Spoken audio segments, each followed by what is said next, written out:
Okay, this is Mr. Wallace, your driver education instructor, and we are starting lesson number 7, sharing the roads.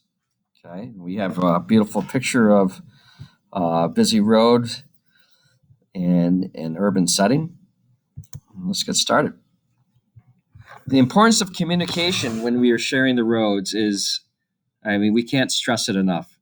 There are multiple ways to communicate your intentions and also for you to receive intentions from other drivers. Okay. Communication involves sending and receiving information, right? Effective communication with other road users is absolutely vital.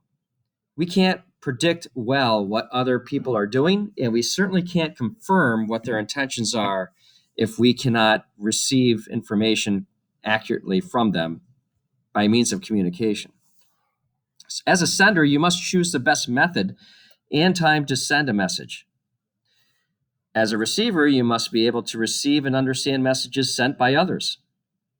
Too many drivers assume that just because they see and signal another driver or pedestrian that they are signal to another driver or pedestrian that they I'm trying to move this out of the way. Sorry, guys. There we go. That they see and signal to another driver or pedestrian that they are seen and understood. And that's not the case. So, using multiple ways, each time that we want to send information is what a good defensive driver does. In fact, what a great defensive driver does. Also, looking for multiple ways of receiving information is what a great defensive driver does. I love this little sign right here. New year, new you, use your blinker. Okay. And of course, using our blinker is one of our most common means of communicating our intentions. Okay. So, common messages. I'm going to move this over here. Sorry, guys. I'm just move this thing around a lot. Okay. So, intentions. So, I'm planned to turn left, right? Where I'm slowing down, right? Presence. I'm here. Okay. Do you see me? Right? Warnings. I'm going to stop suddenly. There is danger in your lane. Or some feedback. Okay, I see you. Yep. Or go ahead. Right? These are all common messages that we present to other people and what we're looking for when we are on the road from other users. Okay. What are these methods of communicating? Right? So we use signaling devices, right? I'm going to turn, for example.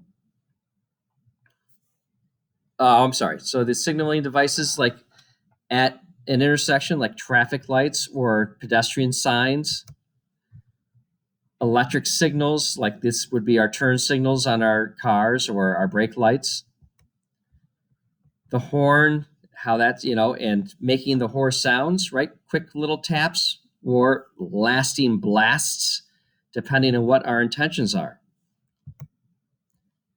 How do we use our headlights to communicate, right? Flashing on and off, for example, low beam to high beam, for example. What is that telling somebody? Body actions, right? Especially with our hands or with our head. And vehicle position in the lane, for example, lane choices and positioning in the lane, right? And what we're doing with our wheels, how our wheels are kind of positioned when we come to a stop, for example, or when we're slowing down or speeding up. These all signal our intentions. These are means of communicating.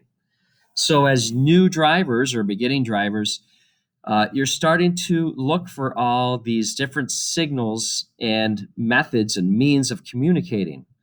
And at the same time, you're starting to use these means of communicating to other road users. Anticipating errors of other road users. Okay, definitely make eye contact with other drivers.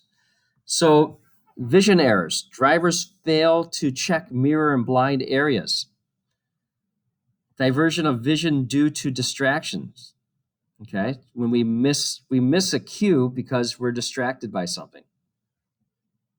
Or perhaps our vision is blocked by something. And guys, this could be our vision's blocked by the pillar that holds up our roof, right? That connects basically our windshield to our one of our mirrors. Please excuse the bell. Uh, or we just simply do not establish eye contact.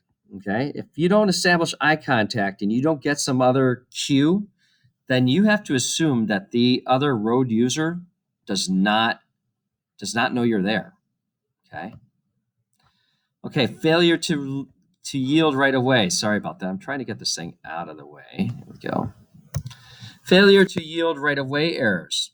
So the driver does not obey or stop a stop or yield sign, right? We see this quite often. Driver runs a red light. We see this less often, but this happens from time to time. Driver does not yield vehicle on the right. We see this from time to time, especially around roundabouts, for example. Speed adjustment errors, brakes suddenly or steers too quickly, right? These are giving the wrong message, or we're not sending enough information to the other drivers when we brake suddenly, or we steer too quickly. We approach a turn too quickly, right? And we are not sending the right message by entering that intersection too fast. The other drivers are going to think that you are going straight. Drives through turns too fast, right? It's kind of the same thing.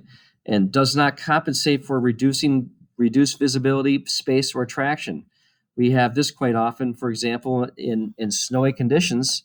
We have people that drive the same way as if they're driving in perfect conditions.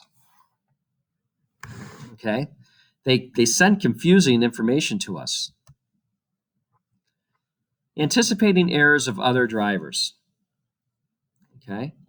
So one of the things as risk managers, as great drivers, as defensive drivers, we want to anticipate those errors. Okay? How do we do that? Okay, let's take a look. Poor judgment of distance or space requirements. So what kind of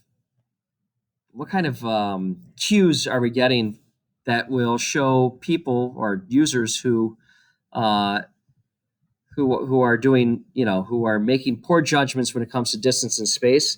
Well, they tailgate, right? They swing too wide when they're making turns.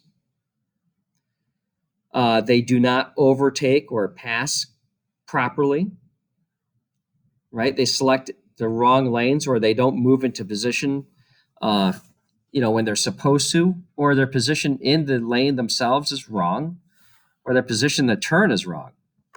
Okay. What about, excuse the bell.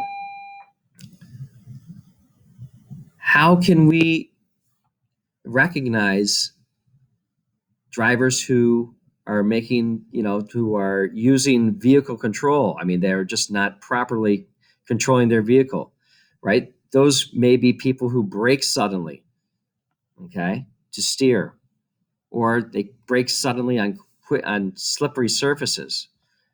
They recover poorly from a turn, okay. They're not properly situated in a lane. Okay, and improper signaling. So these people may not use their signals at all. They may improperly use four-way flashers. They may give false signals.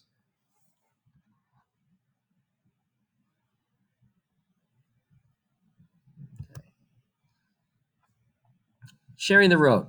Okay, 5 common traffic conflict situations. Okay, so there's oncoming vehicles. There's merging with existing vehicles. There are vehicles ahead of you, vehicles behind you, and intersection vehicles and pedestrians. Okay, these are the 5 common traffic conflict situations here. And this is often where we see accidents between vehicles. Sharing the road with pedestrians, a key points to this. Okay, so drivers, you need to expect to deal with pedestrians, right? You need to pay attention. We definitely do not text when we drive. We should not be eating when we drive. And we really, especially in high pedestrian areas, we don't want to be drinking coffee when we're driving. Okay. That's not a time when we want to take our eyes off the wheel or in any way impair our fringe, any part of our vision, the peripheral vision, fringe vision, or center vision. Okay. These are also places where we need to be very careful to pay attention to the speed limit, keep our car down to speed. Okay. When I start thinking of pedestrian areas, the first place that comes to mind, of course, are school zones. Okay. There's often a lot of people in school zones, or it could be just a busy, we know these places. It could be a place where you live. Okay. Pedestrians, they have responsibilities too.